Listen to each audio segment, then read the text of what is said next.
Hello everyone and welcome back to another tutorial from Gameplay Classic. Today I'm going to show you how you can change the language within the Marble Snap game. So let's get started right away. First of all, open up the Marble Snap game on your device. Once you open it up, you will end up within the main menu. Now from here, if you wish to change the language within the game, just click on the gear icon at the top left corner.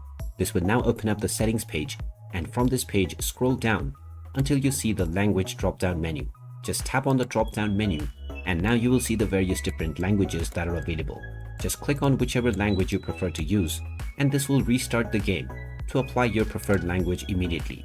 And now once the game has restarted, your chosen language will be used for the game. If you wish to change this again in the future, just tap on the gear icon at the top left and scroll down and press the drop-down menu directly above your player name. And once again, you can choose your desired language. And there you have it. That is how easy it is to change the language within the Marble Snap game. If you find this video helpful, don't forget to hit that like button and subscribe to our channel for more useful tips and tutorials. Thanks for watching, and I'll see you again in the next one.